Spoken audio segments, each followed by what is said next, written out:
This is the Big O Show. This is the Big O Show. All right. Good morning, sir. How are you doing? Doing great. Oh, how are you? Very good. I'm just ready for the spring game. Come Yes. back to me, right? Isn't that what he used to sing, right? It was spring game, right? Spring. It wasn't spring love. It was spring game. You're right. You nailed it.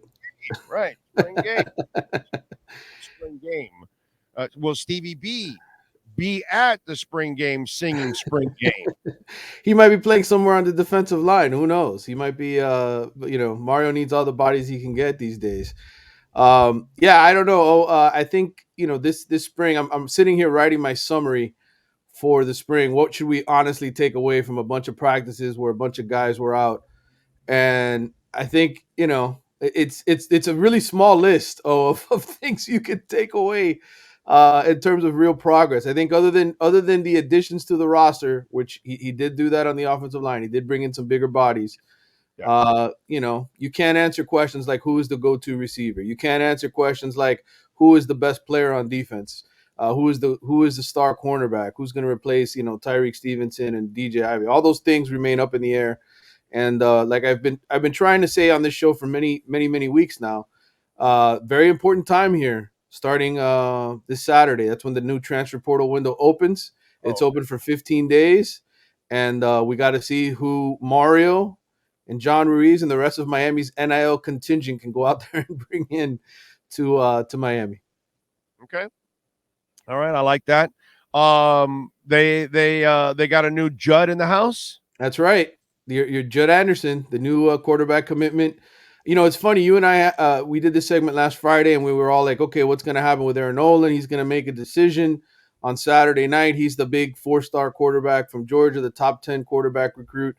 And I got a phone call maybe an hour or two after that, from somebody at Miami who said, hey, we're going to get another quarterback. We're going to get this Judd Anderson kid, which told me, all right, I guess Aaron Nolan listened to a lot of people and himself, said, I got to go play at Ohio State with all those receivers and the ridiculous offensive numbers that they put up.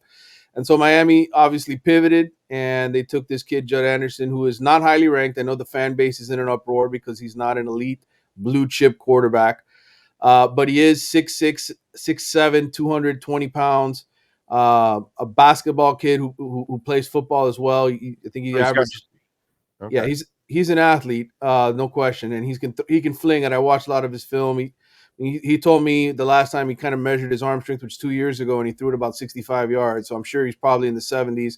So in terms of arm strength and just getting the ball out there and having the raw goods, I think he's got it all. He's just one of these project type quarterbacks, and I think what I would tell a lot of Miami fans who are in distress because they didn't get Aaron Nolan is the quarterback position in college football nowadays, while you would love to get a 5-star quarterback and have him help you recruit, the reality is the guys that get on the field these days usually come via the transfer portal. That's the way a lot of quarterbacks move around. They sign with one place, they go somewhere, they sit for a year or two, and then they get in the transfer portal because they want to go play. And so I wouldn't worry from a talent standpoint where Miami is with the quarterback, but the fact that he's ranked in the thousands. I think the bigger effect for Miami here is the recruiting, because when you get an elite quarterback in your 2024 class or 2023, whatever class it is, whatever cycle it is, that does help you recruit. And I think that's where Mario's at a little bit of a disadvantage by not getting Aaron Nolan. But otherwise, from an actual talent perspective, and will he be a quarterback? Who knows? So long from now, or whether or not he'll ever play at Miami. But he's the kind of project who has at least the raw tools that you like. And if Miami and this program is successful, he'll be the quarterback in 3 years. And he'll be able to step in and run the offense the way that they want. Well, listen, to me, I get that fans, they get all excited about Aaron Nolan, and he's got that cool name, and then 5-star, and then this is a 3-star guy, so then they're depressed about all of this. In the end, Mario can erase all of that stuff. Once you make a program a really good program that you start to see, the thing why Nolan is going over there is because Justin Fields is playing in the NFL. Right. He's Ohio State. And now here comes the new kid that is going to be the number 1 or number 2 pick in the draft. And now all of a sudden He's getting that love. So they're becoming a quarterback type of university, Right. and he sees it. And but that's what this man has to do. This is what Mario has to do. Mario has to make offense look sexy enough Oh that yeah. will want to line up to play here. And that hasn't gotten to that point, unfortunately, because it wasn't sexy what happened last year. No. It's, discombobulated, unfortunately. Now with the new offensive coordinator, you hope that you're kind of selling the goods because, in a way, you got Tyler Van Dyke because your offense was sexy under a guy. You understand? Right. So that's the thing. And then he goes on to SMU and he's still lighting it up. And so he's going to attract people that are going to want to be a part of that. Mario has to create the kind of offense that makes it attractive for the receivers and for the quarterbacks. So that way we won't have these questions because we're still wondering who's the number one guy. And, we're hoping that what's the name of the kid that we always talk about that we hope he's Jeremiah Smith, right? Yeah. Or no, the other guy played last year. What's his name? No, the other guy. Jakari Brown, who played last year? Yeah. No. Receiver we're talking about. I'm talking about receiver. Colby Young. Kobe Young. Right. And so we're hoping that Kobe becomes that guy, that kind of stuff. To me, that's where all of this starts. And unfortunately, in his first year, he wasn't able to sell sexy to people. And that's a problem for Mario right now. 1,000%. And I think, the one thing I think Miami fans need to realize is Mario could end up building this thing from the inside out, really starting with the offensive line, starting with the defensive line. And, eventually, once you start winning up front, which is really the way you need to win anyway, right? That's the way Alabama and Georgia win. Once you start winning there and having more W's and less embarrassing losses to the Middle Tennessee States and FIUs and Dukes of the world, once you eliminate all of that, then the quarterbacks, the elite quarterbacks and the elite receivers, they're going to want to come play here because they see a change. And so I get it. There's disappointment from the fan base because you didn't get Aaron Nolan. But I think the reality is you can't go 5-7 and have the kind of season you did a year ago and expect a bunch of recruits to want to line up and play here. And yes, John Ruiz helps and NIL helps. But again, this is why I always say the money only takes you so far. I've been around the block a few times. So I was at the Under Armour All-American game in December, and I wrote about what the recruits were telling me, which is, hey, I'm still going to the best program because they can help put me in the NFL. Miami doesn't have any of that, man. Look at the last time a Miami's had one quarterback drafted since Ken Dorsey. One quarterback in over 20 years since Ken Dorsey was taken. That's hard to, it's hard to get quarterbacks to want to come here. Look, and they've recruited the position pretty well. They've had 12 or 13 blue chip quarterbacks since Ken Dorsey went out the door. And yet none of those guys have turned into anything special. I mean, Brad Kaya was as close as it got because he was ACC Rookie of the Year. And now you have a Tyler Van Dyke who was ACC Rookie of the Year. So that's it. That's all you've been able to accomplish with the quarterback position. They need better coaching. They need guys to start turning the talent they do get in through the door into better players and get them drafted and get them in the NFL. You go through Miami's NFL draft pick list by position. It's pretty embarrassing. I mean, the last 10 to 15 years, there's not a lot you can hang your hat on in terms of guys having examples of, hey, this is why I chose Miami. They're going to help me get to the league. And until you start to change that narrative, until Mario starts to overachieve with some, maybe some guys that have underachieved a long time in their career, you're not going to get great players to want to come here. Yeah, and that's that's his next goal is to kind of get all that going. From what you've seen from that offense, what gives you that hope that it's going to be there? Well, I think the offensive line should be better. That's the one thing I think you can say between the recruiting and the personnel additions that they've had here via the transfer portal and the freshmen that they've brought in here on the offensive line. I think that's the one group you look at and you say, okay, that's going to be a better group than the one we had a year ago. And not that the one last year was even that great, right? I mean, Tyler, you had your starting quarterback go out twice with shoulder injuries. So they certainly have a lot of room to improve. But I think size-wise, depth-wise, talent-wise, there's more talent at that position, a lot more talent at that position today since Mario took over than there was before. So you start with that. You start with Tyler Van Dyke being healthy. You take those two things and you hope that they're able to run the football, so they have a little bit more balance, and they don't have to rely on a bunch of unproven receivers to come through for you. Colby Young is talented. He's big. He's got a big body. Isaiah Horton, who's another big body kid. He's 6'4", 205.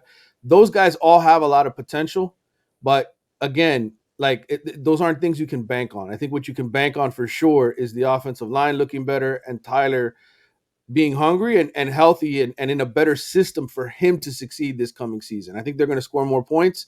I think they're going to be a better offense. Are they going to be an elite offense? I think it all depends on how good those receivers develop. What's left on the schedule here this offseason? Well, look, you got 2 more practices. Today was one of the last 3. You have another on Thursday. You got the spring game Friday. You have the transfer portal window starts April 15th, where you're going to see, I think, some guys here on this roster depart because they know that they're buried on the depth chart and they're not going to play. That'll open up some scholarships for Miami to play with and bring in guys at D tackle, cornerback, I think receiver, outside receiver. They could use another guy for sure. Maybe at running back, depending on the injuries, to Trevante Citizen and where he is in his comeback. Maybe even a quarterback. It depends on how good Jakari Brown and Emory Williams are and how much confidence I think the coordinator Shannon Dawson feels with those guys in case anything were to happen to Tyler Van Dyke this coming season. So I think there's positions that they're going to address here, and I think that's the calendar. And then we wait until August or July, end of July, early August for the schedule, the practice schedule to heat up for fall practice camp to start. And at that point, hopefully you have a lot of guys who are out, especially on the defensive line, the Leonard Taylors of the world, the Jared Harrison Hunts. You have some of the players on defense who are out that come back, and you're able to integrate those guys and see where you really are on the defensive line. I think this spring, a lot of opportunity for young players and unproven guys to get reps, but you can't go to war with those guys. You need the elite frontline guys to be back, and you need to pick up a transfer. You need to get another defensive tackle, I think, in the transfer portal, big-bodied guy. If you add those pieces, then maybe Miami does look like the way Mario wants to look on both sides of the line, offensive and defensive line. So that's what we need to watch here over the next weeks and months. And I would say recruiting, at some point here, I would say, between June and July, that's usually when you start getting all these commitments. These kids take official visits. You're going to see a lot of kids committing during the summer months, kids that have come down here and taken unofficial visits in the last few weeks and months. You'll see the commitments start to roll out then with the top end kids. And hopefully, Miami's able to get some difference makers in this class. What's the latest on facilities and improvements and those kind of things?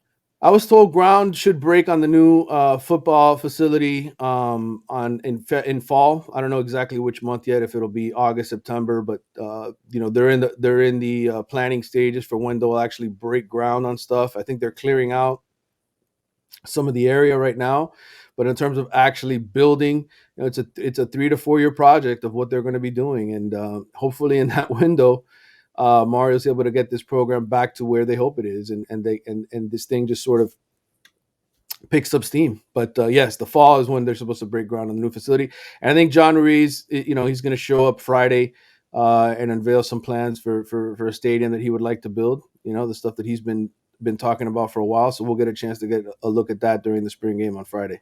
Is his crazy ass going to buy him out of that lease too? I know. I think he thinks. I think he thinks it's possible. Again, that lease is through 2032, so a lot of years left on that thing. And I know from talking to people in Miami's administration. Damn, dude. Yeah. It's a long time. Yeah, absolutely. It's a lot of money. So we'll see. I know. There's been a lot of articles written lately about his businesses and the stock of Life Wallet, people criticizing the direction that it's going, and they're expecting him to fall on his face type of thing. We'll see about all that. He keeps swearing that everything is fine financially. So it's actually a great concept. Mm-hmm. It's actually, because a lot of people don't even know what Life Wallet is, right? And what Life Wallet has, it has all your medical information. Mm-hmm. That's why it's a life wallet. And so if you end up in a car accident or something like that, they can immediately have all of your medical information in one, easy to find place. Yeah, super easy to find place. And it is so convenient because anybody has changed doctors or had to do something. Huge pain in the ass. Yes, and it's a pain in the ass, all that kind of stuff. And the life wallet concept is actually absolutely genius. Mm-hmm. So it's actually something that I think everybody needs, to be quite honest, because it certainly is going to help you in an emergency that somebody's got to take care of you, and they got to know if you have any allergies or anything. You may not be able to represent yourself at that Right. moment. Or somebody that knows you may not have all your information personally on your health issues, because obviously that's all personal for all of us. Yep. And so the life wallet kind of helps these doctors and maybe helps you in a very, important or an emergency like situation that information alone could save your life, So it's actually a really cool concept. It Yeah. really Yeah. is. I don't disagree with you. I think it's absolutely a cool concept. And look, they're trying to branch out into a lot of different areas. They want to do some media stuff. They've got a couple of reporters that they hired to report from the Final Four, and all their own sort of athletes that are signed. It's the way of the future, I guess, right? With the the way so many media companies are struggling. So look, it is what it is, and he's still a valuable asset to the University of Miami. I mean, look, let's face it, they wouldn't be getting a lot of these players if there weren't some good NIL deals. And I know, look, he's not the only one pouring money into it now. That's another good thing. There are more people involved, but he is orchestrating a lot of it. He does run a lot of these NIL deals for people who want to donate money to get players to come to the University of Miami and to stay there. So he is a pivotal person in all of this. All right, maybe it's just me. I don't understand this question, but maybe you'll understand it a little better. I don't even know if Sure. it's real. But JS is asking, hey, Manny, where do you think Miami stacks with other Florida teams as of spring football? I don't know what that Well, is. I mean, I think he means, where do they stack up in terms of the potential for this coming season, right? I mean, I think Florida State is the clear cut number one coming off Yeah, a 10-3 season, right? I mean, it's for pretty that, bro. simple. I would think Florida and Miami are next on the list. I think UCF, I think they've done a good job to this point, building up that roster, but they're going into the Big 12. It's a different animal when you've got to play a Power 5 team every single week with big ass offensive linemen and big ass defensive linemen. And there are a lot of kids who are leaving that UCF program after this past season and transferred and went to the NFL or whatever. So they've got a lot of turnover on that roster. So I think they're probably the fourth best team. And then after that, Of course, the powerhouse. You got FIU. I would say FIU, USF, and FAU are probably all tied right now for last. I don't know that there's really any separation between any of those programs. Although I will say, look, at least FAU and USF, they're pouring some more money into their programs. USF's trying to have their own on-campus stadium now. Sort of join the other college program in the state. Who would be number 5 in the state after? I don't. That's a good question. USF is look, they're being left behind by their twin brother UCF. So terrible. yeah, FIU terrible. FAU actually FAU might be the one. Actually, well they FAU hired Tom Herman, and he's a former Power 5 guy from Texas, right? And you would think that he's got to be given some level of support financially. I mean, look, FAU has had the better record in those programs the last few years. Yeah. But I don't know that right now you could sit there and say, okay, you put them on the field and they're, clear cut the number 5 program. We're forgetting that's like half decent. Like Jacksonville is not. Mm-hmm. I don't know if anybody. Can anybody mention? I hope FAU takes a step forward because they might be the one after UCF. FAU might be number 5 in the state, bro. They probably are, but I don't know that it's clear cut. Like we've got to see how the kind of job that these guys, the Tom Herman and these guys do the next couple of years. Because to me, they're still not recruiting at an elite enough level to separate themselves the way UCF and some of these other programs have. So it all comes down to that: what kind of talent can you bring in consistently? Maybe Florida Memorial. There you go. Lions, baby. Lions. Come on, man. They roar. That's right. What? Nova Southeastern, right? They've got a program now too. And oh, the Sharks. Yeah. There you go. There you go. They're the only champions in town. That's true. That's true. So gotta give them props, man. All right, what do you got going on in the Athletic? So folks can check you out, my friends. Yeah, I'm gonna have my spring takeaways from Miami coming out probably tomorrow. We're gonna have an ACC mailbag. Gonna do a little ACC mailbag with Grace Rayner talking about the conference, and then this weekend I'm gonna be in Orlando for the OT7 tournaments, another 7-on-7 with a bunch of kids. So I'll have some recruiting coverage, and I'm part of the new podcast, the Stars Matter podcast on the Athletic website, where we talk a ton of recruiting. So if you want to hear recruiting, you'll have Ari Wasserman, Grace Rayner, Mitch Light, my editor, and myself. The four of us talking. We record that every Wednesday, and I think it comes online Wednesday night or Thursday morning. So that's another little addition to the Wide Right podcast, which I'm still going to do, and hopefully record a new episode this week. All right, and follow him on Twitter at Manny_Navarro. Manny, as always, thank you, my friend. Appreciate you. We'll catch up later in the week.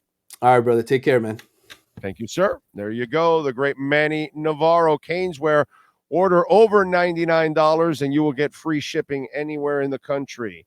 Now, if you want to drive over to Davie, man, it's easy. 2511 South University Drive in Davie. Go check it out. They've got almost anything and everything with the UM logo on it. They've got some Dolphin gear, some Marlins gear, some Panthers gear, some Inter Miami gear. And am I forgetting anything? All the local teams, pretty much. 2511 South University Drive in Davie. Go online at caneswear.com and order online, man. Again, over $99, you will get free shipping. We will talk to Manny Navarro on Friday.